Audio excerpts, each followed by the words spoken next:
Yo, what's up? Welcome back to Fighting Out of Cape Town. It's your boy Zaz. Vicious. What's up, Vichy? Welcome back Yes, to sir. Fighting Out of Cape Town 2023. Another year. Let's Another year. go. Let's cover some fights. Let's have a good time. I'm so excited for this year. Yes, sir. I think it's going to be massive. I think it's going to be bigger than last year. And last year was pretty great for MMA and Pretty industry. great for MMA. Yeah. Many great moments. So I'm pretty enthralled actually by everything that we're doing and everything that this is, I guess, showing itself to be. Thank you for coming along with us on this journey. I think that's important. Yes, sir. Please like this video. If you're watching Like. this, if you're hearing us talk, like this video. Please comment. Tell That's us. what you think about the MMA scene. What you think about what we're saying. What analysis, any pointers, anything that we might be missing. Let us know. Tell us what you think about Dana White slapping his wife. Oh, please tell us what you know. What Tell you us think what your about that. opinion is. Because yeah, that was way too mad. That was whack. That was sad. It was actually draining in a sense, 100%. because there's so much positive light being shed on MMA throughout the world, Very true. and they've, I guess, gone through so many barriers to break through the stigma and the bad connotations and notions that's attached to fighting or violence, and then this happened. It's really disappointing, I think, from our perspective. Very disappointing. You should never hit a woman. You should never, ever, ever hit a woman. No matter what the circumstance, no matter how angry he might have been, no matter what she have said to him, you do not raise a hand to a woman. Never okay. Never okay. And it's really sad that the sport has become so big now, and it takes one man's actions makes the entire sport take a knock. Exactly. It's going to be judged. More eyes on the sport now. People are going to judge him, and they're going to judge the UFC with such scrutiny. So it's sad, but all we can do is say that it's very, very wrong, and remind people that it does not represent the sport. Yes. Sport is not 100%. this. Perfectly said. I think that it's important to have perspective, and through every mistake, we all make mistakes. Through every mistake, there's a teachable or learning moment, right? And I think that's kind of what we have to take out of this, because there's nothing else we can do. A normal person loses their job, and this type of thing affects them greatly. And a person like Dana White obviously doesn't, and we know why. That's all animals are not the same. All animals are not equal, despite what Animal Farm will tell you. But literally, on behalf of Fighting Out of Cape Town, and I know Vichy, my boy, believes this too, and this is literally something new we're creating, which is called the notice board. It'll be one topic we speak about briefly in the beginning of our videos, just to give perspective as to who we are, what we like, what our mindset is, and you can join in and tell us your opinion too. But this is from our notice board this week. We at Fighting Out of Cape Town would like to issue a statement to our small MMA community. We do not condone gender-based violence in any way, shape or form. Men do not slap, push, abuse a woman in any way, and it's always going to be unacceptable. It's never okay. And men, it starts with us. It starts with you. Control your shit. Control yourself. And it also takes men to check and correct other men. I mean, come on, everybody has this I guess beautiful bubble they live in, and sometimes it gets burst. And men, be that guy to tell your friend, yo, don't speak like that to a lady, and check yourself. It will go a long way for all of us, our kids, our future, for everybody. Yes, sir. Cool, let's go. Okay, Vichy, Yes, sir. this time we are going to do things a bit differently. We're going to switch things up. Lovely. So we're going to start with face mashup. That will be our first segment. Vichy, face mashup number 1. And do you know that is who that? This is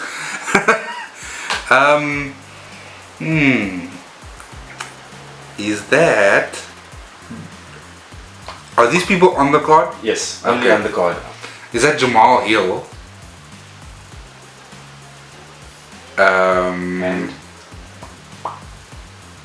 And I don't know. This is a tough one. I'm just gonna throw it up there. For Craig, no. Okay, Vichy. So the first one is Davison Figueiredo. Oh shit. And Terence McKinney. Oh shit. T-Rex and Dus de Guerra. Oh, this is For wow. a combined Terence de Guerra. Terence de Guerra. Terence Figueiredo. Vichy, your second one. Figure McKenna. Your second one. That's Lauren Burns. Yeah. Lauren Burns. Lauren Burns. He's absolutely correct. Gilbert That's Murphy. one out of That's two. a terrible name, by the way. Gilbert Murphy. A terrible face too. Vichy, your last one for face mashup. Who is this guy? That's Johnny Walker. And ooh, I don't know who the top is actually.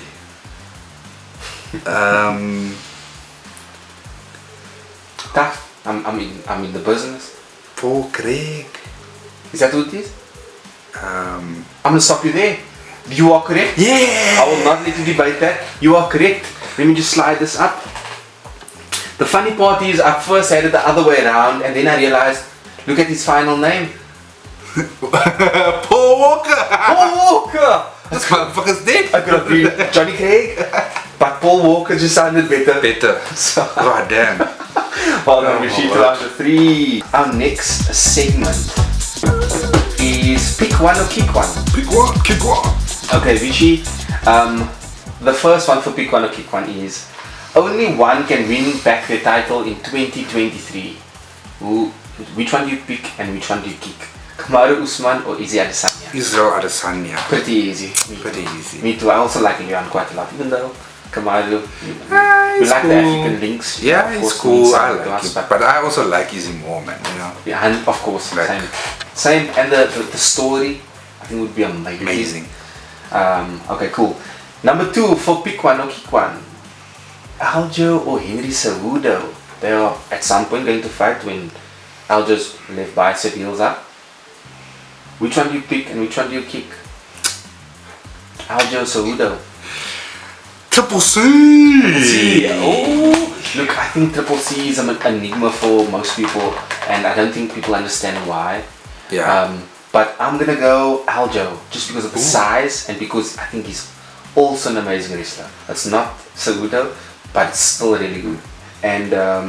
And he's obviously a huge guy. He got so much weight. And he's been active. It's not to be understated 100%. So I'm gonna go with Aljo.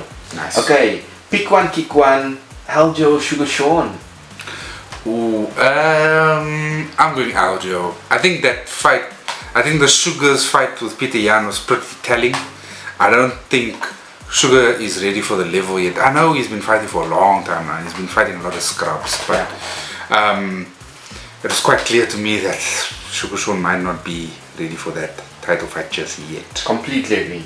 Yeah. Completely agree. I'm also going Aljo because I think Aljo will wrestle the fuck out of Sugar Sean, and I think Sugar Sean, as good as his technical wrestling is, his chain wrestling is not very good at all. You know, I think Aljo will expose that side of Sean's game, the wrestling department. Okay, so welcome to the main card breakdown. Let's go. This should be good and interesting.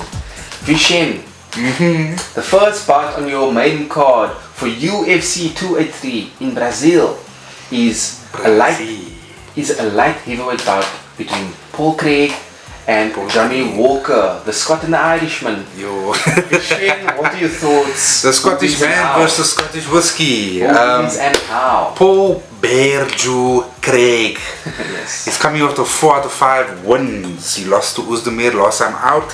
He's beaten Nikita Krylov, Shogun Rua, and he beat the man in the main event, Jamal Hill. The man Paul Craig loves to take to the ground. The only one who's beaten Jamal. The only one on his record. The only one that's there. Paul Craig loves to take to the ground. You know, he always does. Funny enough, what I've started to realize about Paul Craig is his favorite submission move is a triangle choke. It is. And he loves to do it. And something that you probably people wouldn't know, he actually was involved in a grappling contest. That's the last 2 fights he had recently, and he won one, he lost one. That was before his last fight in the UFC. But he's facing up against Johnny Walker. Johnny Walker has 3 out of 5 losses. 3 out of his last fights, 5 fights or losses. Lost to Krylov and lost to Jamal Hill, who Paul Craig beat. So, you know, he has many wins via striking. He has the ability to take it to the ground. He choked out Ryan Spann recently. Will he be able to do it though against an experienced Paul Craig who really takes it to the ground he wants to take it to the ground every single time? Knowing that he coming from a gym in Ireland that's not necessarily known for wrestling, I don't think he has it. I don't think Johnny Walker has the impact that we thought he was going to have, and I don't think he has enough to go up against Paul Craig. I think Paul Craig is going to make this man tap out in the second round. Wow, statement made. Okay, I agree with you, Vichy. I think SBK, not widely or well known for their elite level grappling or wrestling, and it's obviously widely known. Stylistically, who wins and how? I think how I see it is Paul Craig coming out being very, you know, sitting on his haunches and waiting for Johnny Walker to explode, which Johnny Walker will do. Yeah. And hoping for him to overthrow, load too much, so that he can move out the way, find a way to get either single leg or take him down, get him into a clinch, take him down, to use a trip, take him down and sub him. And I think that's literally what's going to happen. I think Paul Craig, potentially in the first, because I think Johnny Walker's going to be so afraid of his ground game and his submission game that he's going to try to end it early. And either he's going to end it early or he's going to get subbed early, and I think he's going to get subbed early. So I'm going Paul Craig, first round submission. Woo! Which our second fight on the main card is a women's flyweight bout between Lauren Murphy and Jessica Andrade. What do you think? Who wins and how? Lauren Murphy coming off 4 to 5 wins. Only lost to the champion, Valentina Shevchenko. She just beat the legend Misha Tate. You know, she's a versatile fighter. She has a brown belt in Jiu-Jitsu. She has a boxing background. One thing to know about her, she comes from the Alaska Fighting Championship. That was her first fighting championship back in the day. Jared Cannonier both from Alaska. Yes. So very interesting. What I've noticed is though that most of her fights do go to decision. So not many knockouts, not many submissions. It's mainly going to decision. And at her age, that's how things are going to go. If she's going to win, it's probably how it's going to go, right? But she's fighting Jessica Andrade. Very dangerous fighter with all the power in the world. This bra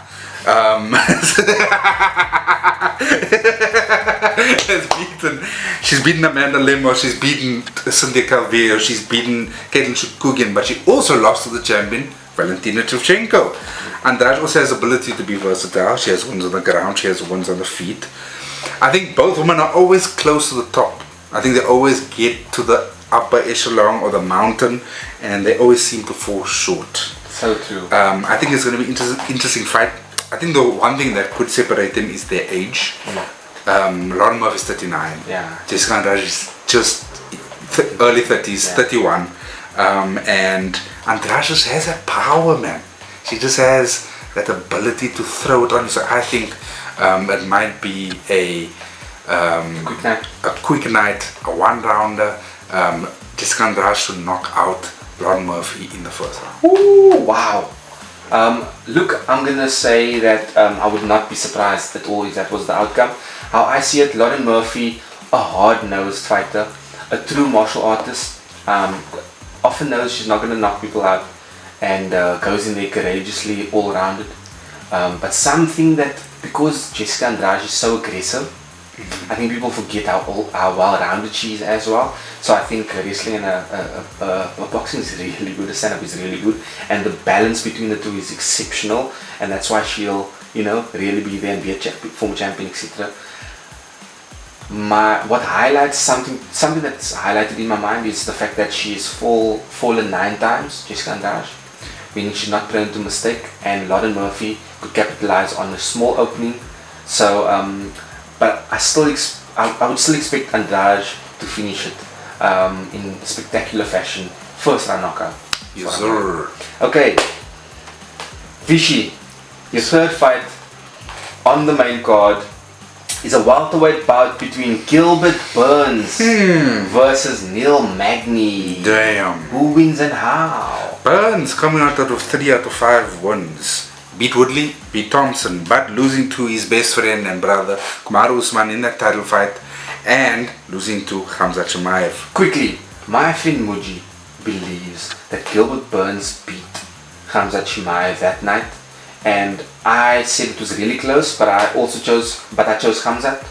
But like, just keep in mind that it'll never leave me. That just reminds me how close that fight was. Yes, it was, to remind everybody, that was the closest fight of Chimaev's reign. Like everybody like almost forgot about that after he like ran through Kevin Holland, and it's like, oh, he's running through everybody. No. He didn't run through everybody. To many people, he lost that fight. Yeah, against Gilbert. So many people out there. So that's, Gilbert Burns. Yes, bro.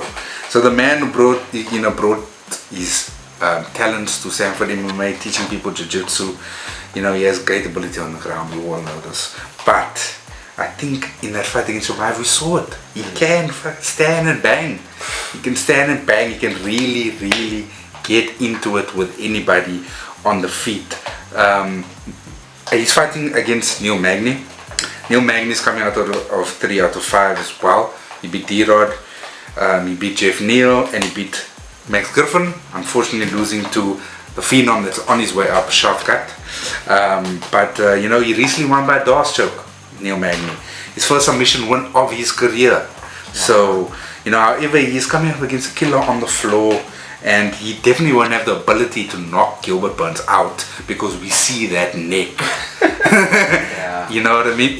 But you would have to be faster than Gilbert Burns, which I think he could be, and he could get all the points in the win. You would have to stay away from Gilbert Burns for most of the fight. Yeah. And so I chalk it up to a decision, Gilbert Burns. Nice. Okay, cool. Fishy, I see this one going. Fishy, do you not see this one going? Neil Magny is long, he's lengthy, he's very well all-round fighter. He has a lot of willpower and determination, a lot more than people realize, and which is fantastic. But sometimes, just like if you're fighting a Shavkat, all those properties might not be able to help you when it comes to skill set, like for like, right? And with Gilbert Burns, I think that's going to be the case. I see Gilbert knocking Neil Magny out in the first or second round. I'm going to go second round, genuinely, because I know Gilbert will be, if Gilbert Burns can put hands on Kamaru Usman and Khamzat Chimaev the way he did, then I'm pretty sure he's going to hurt Neil Magny. Neil Magny might be able to find some sort of, I guess, opportunity in the fact that Gilbert loads all of his punches and throws big loopy punches. If he comes through straight at a more Dustin Poirier angle to Michael Chandler's hooks, it might be beneficial for him. Gilbert can blow himself out like against Kamaru. Yeah. He's an emotional guy. That could be Neil's opening. Let's see how it goes. I'm going to go Gilbert Burns knockout in the second. Let's go. Vichy, the co-main event of the evening. Deuce de Guerra, Davison Figueiredo versus Brandon Moreno. Yo. The fourth fight. The fourth fight. I don't think this has ever happened in Never ever happened. UFC. Fourth fight. The fourth fight. I'm not even gonna throw. Quadrilogy. I'm not even gonna throw stats at you. Quadrilogy. A quadrilogy. Son. Fish. Who wins and how? I'm not gonna throw stats. Like I said, it's the fourth fight. The only fight to separate him was this Moreno and Kai Kara France for the interim. This fight is the ultimate decider. The first fight was a draw. The second fight, Brandon takes it. The third fight, Figgy takes it. We don't even know what's going to happen in this fight. Nobody knows what's going to happen in this fight. The only way I see this fight even ending before the end, because I think, obviously two of them have ended by decision. I think the only way we see it happening again is if Brandon somehow finds a way to pick him apart again and then take him to the ground and submit him. And I don't know if that is even a possibility this time around, because Figgy was so good at stopping that kind of thing from happening in the third fight, and it was close. I know some people thought Brandon won. I thought Brandon won. I think many people thought Brandon won. Unfortunately, the judges gave it to Figgy. But I generally think nobody can really tell what's going to really happen in this fight. Like we can throw up our predictions, and my prediction is a Brandon Moreno win by decision. I think if anybody is going to come out of this the victor, I think it probably might be Brandon Moreno. even when I'm saying that, I'm not even sure if I'm right there, because I can also see Figgy winning, because he just won the last fight by decision as well. So yeah, I don't know. But yeah, I say Brandon as my pick. It's Brandon Moreno. Fuck you, now I'm trying to change my mind. Rishi, how does Brandon Moreno win by decision? I say decision. I'll say this to be safe, I guess. I do not know what the fuck's going on. My mouth is watering as I'm listening to you speak about him. I just don't know. I think I also thought Brandon won the last fight, but it was so close I couldn't see Figgy winning it. I think the reason why they're fighting 4 times is because they're so evenly matched, and that's why. I think Brandon Moreno's skill set, his technical ability is significantly better than Figueiredo's, and I think Figueiredo is clearly a physical guy, and so with his background, his wrestling background, his family's wrestling background, I think it's cultivated a natural strength within him, so he's always going to be a bit stronger. He has this dog within him. He's such a competitor, and I think it just makes them line up so well. I'm gonna go though. Dus de Guerra by knockout. I think he's gonna knock Brandon Moreno out. I think the power is just gonna be too much for him. I think he's gonna knock him out in the 4th. Viva Mexico! I mean, who do I want to win? I'd say Brandon Moreno, genuinely. Viva Mexico! Yeah, but I think Dus de Guerra's gonna knock him out at some point. I think he's gonna clip him. I expect Brandon to be way too fast for him in the beginning. I expect him to elude him a lot. But your fight, as we've all noticed, most people's fight after 2 rounds looks very different. They don't do the same things anymore because of fatigue and because of the. And they might forget to do certain things that they were supposed to do. Exactly. It's all of those things that come into play, right? Yeah. And so I think I'm gonna go Dus de Guerra knockout in the 4th. Ooh. Okay, the main event of the evening. The hometown boy! Yo, the hometown boy. Do you know how seldom people fight in their home country? Very seldomly. Especially if you're Brazilian of late. It used to be pretty big for a lot of the newcomers, but because of COVID, it's been very restricted. I'm so happy there's more Brazil cards now. I remember Vanderlei and Chael Sonnen, the Ultimate Fighter in Brazil, having that whole world. They took an Ultimate Fight TV show for 6 to 8 weeks to Brazil. That's how much fighting in Brazil, and Royce Gracie and the connections, the roots run deep. And so I'm so happy this card is in Brazil. Oh my word, I can't wait. I'm so happy that Glover gets to fight on this card. Yes. Like, this might be his last fight. Let's be real. I know that he started his own MMA gym. Yes. This is going to most likely be his last fight. Glover Teixeira, like, oh my god, Opalale, I'm so excited for him. Opalale. And it's obviously a vacant title currently because we know what happened previously. It was a draw and the UFC decided to make this fight that night. Glover Teixeira versus Jamal Hill. Vishen, who wins and how? Jamal Hill coming out of 4 to 5 wins. He beat Johnny Walker, Thiago Silva, Jimmy Crute, and lost to Paul Craig. Definitely a striker, has many wins via knockout or decision. You know, that is very different from our man on the other end. We have Glover coming out of 4 to 5. He recently lost to the champion. Well, no longer the champion because he's, you know, vacated his title. But he lost to Yuri Plaska in an absolute battle of the ages. It was one of the best fights of last year. Could be the best fight of last year, to be fair. Yeah. I think it was voted that by quite a few.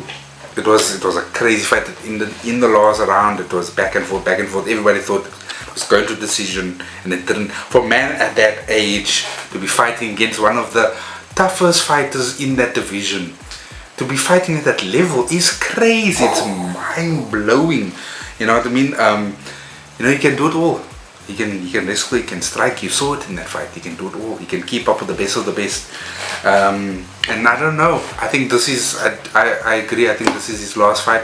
I think he's gonna go all out. I think he's gonna put it all on the line because this is it. Even wins the title, doesn't win the title, whatever it may be, he will most likely in his career. He's very old, and he's not going to be able to continue fighting for much longer, right? Yeah. And he's going to focus on people like Alex Pereira and people that are at his new MMA gym. 100%. And I think everybody should, Sherman. yeah, and everybody should tune in for this fight, because you have a young killer in Jamal Hill that's here to take the throne to the next level. And you have Glover Teixeira, who wants his last dance in his hometown in Brazil. And I want to believe in it all, and I want to say Glover Teixeira by decision. Nice. I love that. Fishy, wow, a fight for the ages, a real handover of the baton. Lovely. It's That's like, easy, I would like to compare it to Drake and Jack Harlow having that song last year. It's the man giving over to the next man. Mantle handover. It's very true. Glover Teixeira is, I think, underestimated by most. And I think what happens is people think, oh no, he's just going to come and try to shoot for a takedown. And I think what happens, or what ends up happening, is surprise people like good his stand-up is. Also remember, just as much as Alex Pereira's been grappling with him, he's been standing up with Alex Pereira, making him sharp. And so be careful of Glover Teixeira. I'm not surprised. I would not be surprised if he won. However, I do think Jamal Hill could be him. Could be him. I think it took Paul Craig to break his arm, and he still never tapped. Yeah. And that's how he got his first and only loss. I think he's different. I think he's got an elite mindset, and I think he has his head screwed on properly, and I think he has a natural affinity for fighting. I think he's so technical, and he has good grappling too, and he's a big guy. The best thing about Jamal Hill for me is he hits and lands at awkward angles. And why I think it's so beneficial for him is because it's not just that he lands at awkward angles, but he lands with power. The way he knocked Johnny Walker out, hit him on the forehead. Who gets knocked out? Hit on the forehead. But whang, that left hook came around and hit him on the forehead, and Johnny Walker was sparked. You know? So I think I'm gonna go Jamal Hill. Ooh. Knockout, second or third round. I'll tell you why. I think that fight with Yuri took maybe 2, 3, 4, 5 years of Glover's life, and I think that fight impacted this. That is a very, very good will point. impact this fight tremendously. So Yeah. I'm going Jamal Hill and new, and that will bring about fresh blood. Yes, sir. But who knows? Let's see how it goes. Guys, thank you so much for the support of last year. Yes. Please continue to support us throughout 2023. We'll keep coming back every week to bring you a preview and a recap of a numbered UFC card, and we hope to expand to UFC and so on. If there is anybody watching out there who is affiliated to a brand or some sort of progression in this space, hit us up, let us know, give us some advice, whatever, some resources. Sign us up. The more you support, the more we can grow, the better the product we Yes. can provide you, and more entertainment. So follow us, we will follow you. Thank you so much for the support. Much love. Thank you. Peace. Go.